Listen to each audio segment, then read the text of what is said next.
This is the Voice of Early Childhood podcast.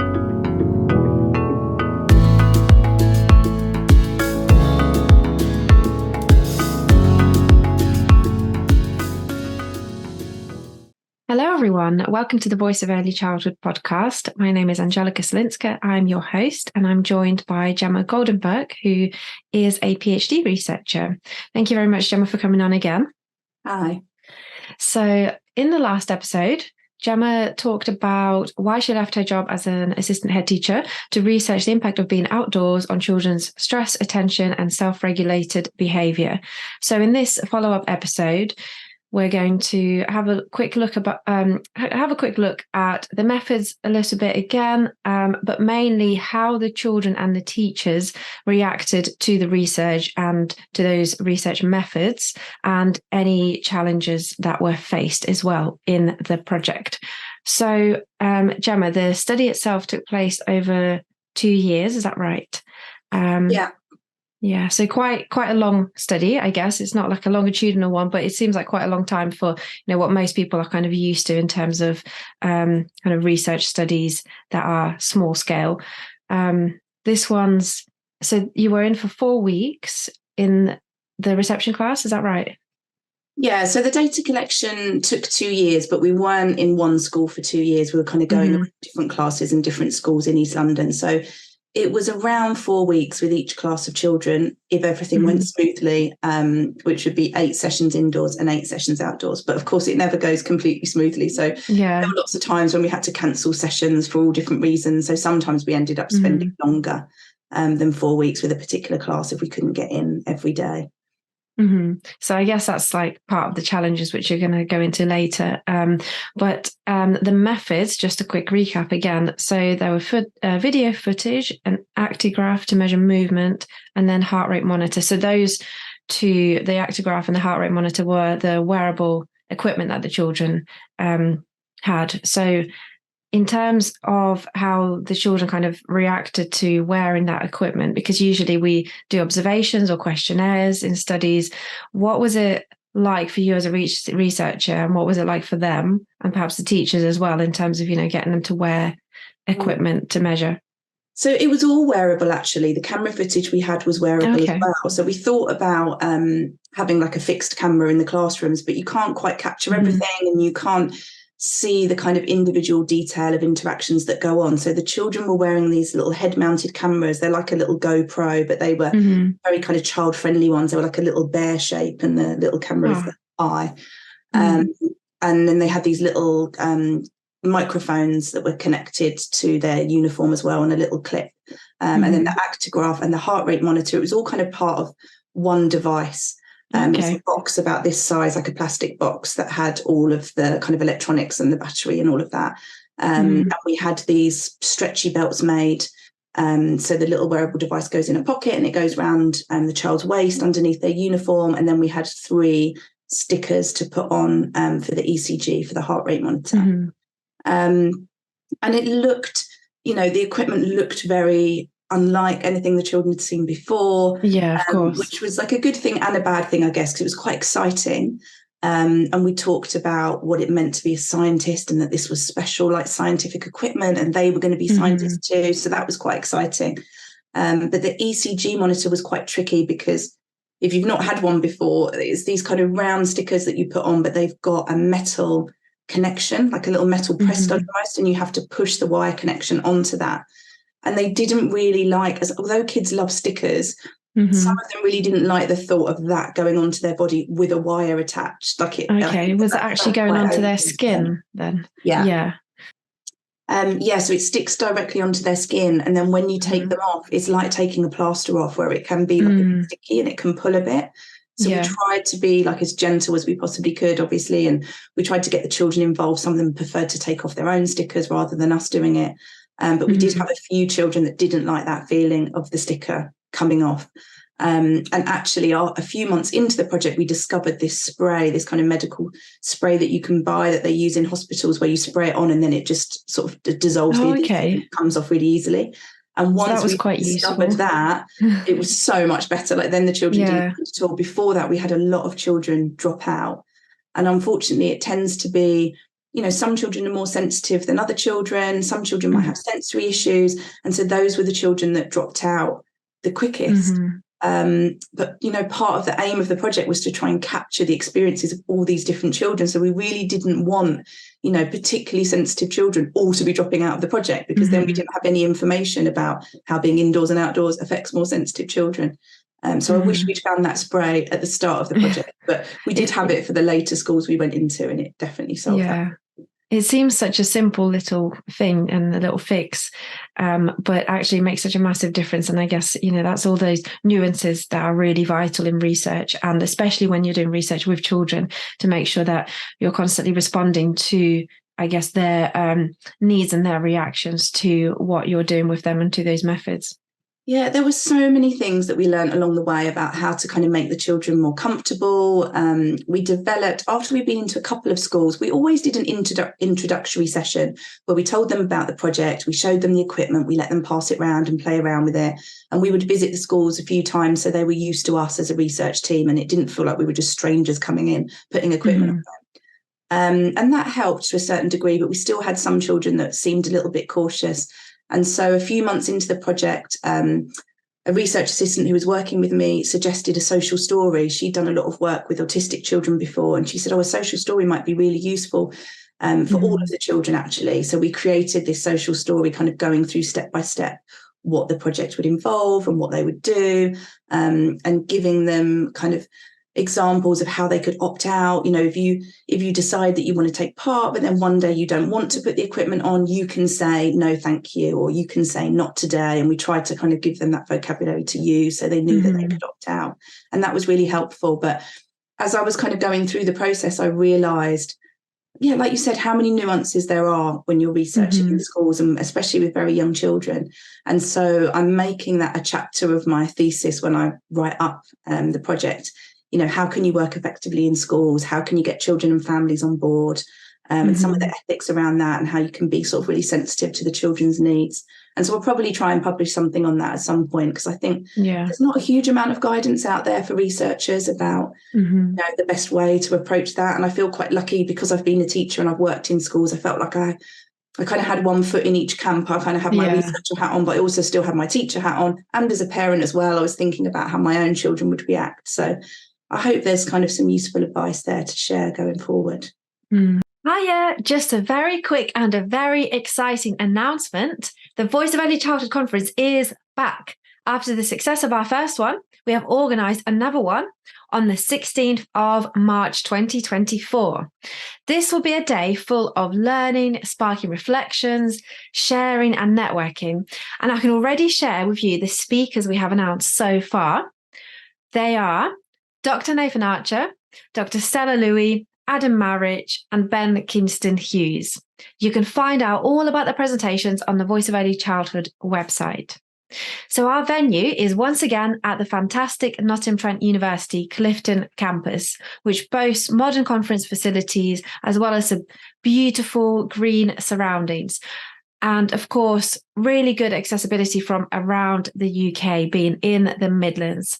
And the venue is also close to the M1, close to a park and ride, a bus service right at the university campus. So really great accessibility.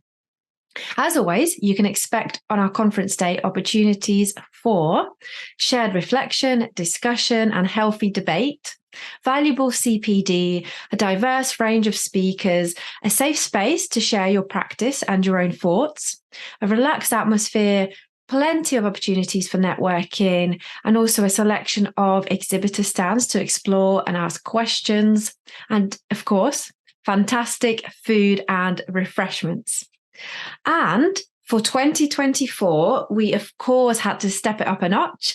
We also have for you a choice of workshops with a leadership and a practice strand to choose from, a start of the day and an end of the day keynote, interactive sessions, and even a one-to-one Q&A surgery with the brilliant Dr. Sue Allingham.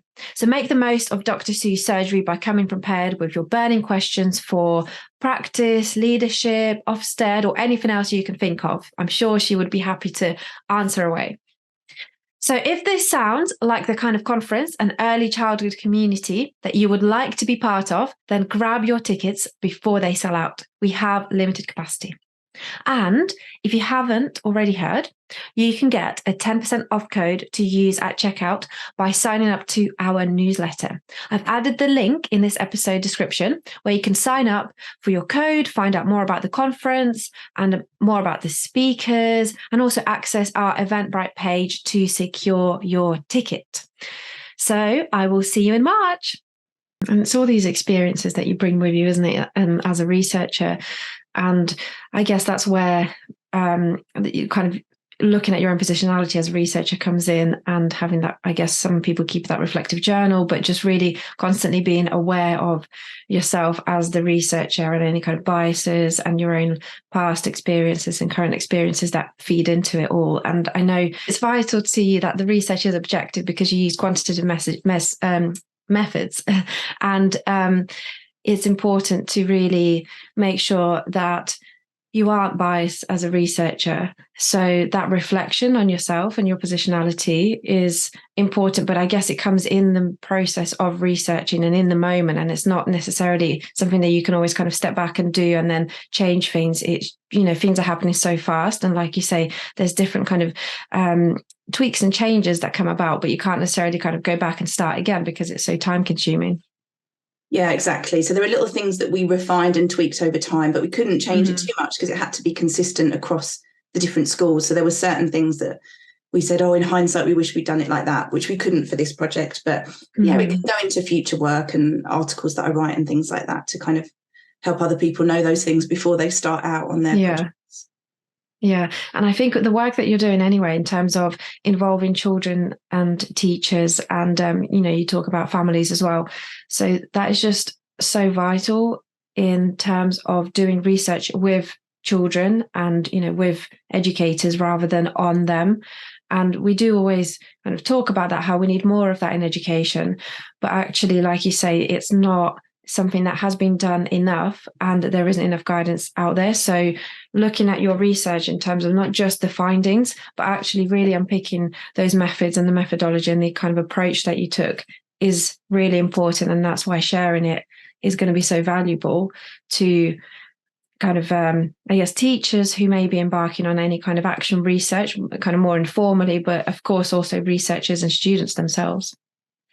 Yeah, I really wanted the teachers and schools to feel part of it. And when I was a teacher, I'd experienced my class being part of other people's research projects. And sometimes it can be a bit disheartening because it does put you out as a teacher often, if you've got researchers coming in and you're having to rearrange things. And then a lot of the time you never even hear what happens. You don't hear about the results. You don't know how that project ended up. And that can be a little bit demotivating. So I made sure that throughout the project, we were always kind of sending updates of what we'd found out so far and what we were going to be doing next. And, I think that the teachers appreciated that because you do, as the teacher, you invest your own time and interest in it. And we were lucky, the teachers that we had that took part were really interested and they asked lots of questions and they were really keen to know what we were finding out. As we went along, kept kind of having to say, well, we've not analysed everything yet and nothing's published yet, but they were really keen to know, even anecdotally, were we noticing anything and what had we seen on the footage? And so it was really nice to have that engagement, but it definitely needs to be a two-way thing. You want to feel like the teachers are getting something out of it and learning something from it as well. You're not just coming in and kind of using their class for your own benefit to get your project done and then disappearing and they never hear from you again. Yeah, because that can be a challenge, can't it, in terms of working with them as participants. And also, I guess, another challenge would be disrupting the class and the kind of the routine of the day. Is that something that you had to really think about as well in terms of a potential challenge, or did it become a challenge? There were definitely things we had to work around. So, as much as we wanted to always go in and do the session at the same time each day, we had to make sure it didn't clash with PPA time and PE. Yeah. Then there's times of the year when they're preparing for their nativity or their class assembly. So we were just as flexible as we could be with that because we really didn't want to interfere. But inevitably, now and again, there were occasions when, you know, the teacher might say, oh, can we swap and do an afternoon session instead of a morning session? And we're kind of like, not really, because all the other sessions have been morning. And then if we switch to an afternoon and we see the children behaving very differently, or their heart rate patterns very different, it might be because it's the afternoon and they've just had lunch or whatever. So we had to try and keep it as consistent as we could without being a complete pain to the teachers. I think for some of the teachers, the thing they found the hardest was that they couldn't use their interactive whiteboard or any iPads or anything like that when we did the indoor sessions, because we couldn't replicate it outside. And we wanted all the activities and the resources to be matched across indoors and outside.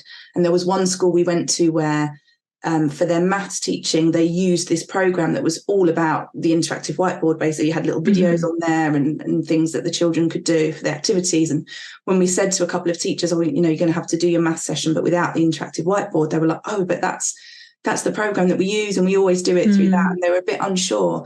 But interestingly, once we got kind of a few sessions in, a teacher came back to me and said, it's actually been so good not using the interactive whiteboard. I realise now how much I relied on it. And she said, it's made me use like my physical resources more. And it's actually made the children more engaged because they're getting up and handling these physical resources instead of just looking at something on a screen. And she said, oh, you know what, going forward, I'm going to do more of that. And so it was really nice to hear that as well, how things that weren't necessarily directly related to the project, it was still making teachers kind of reflect on their practice and think about doing things a little bit differently.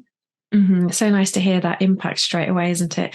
And I guess that compromise is always required in research, you know, from the participants who are willing enough to be able to allow you to research and then obviously make a difference to children's lives and the early childhood sector. So it is nice to really work collaboratively and as a team and really feel that.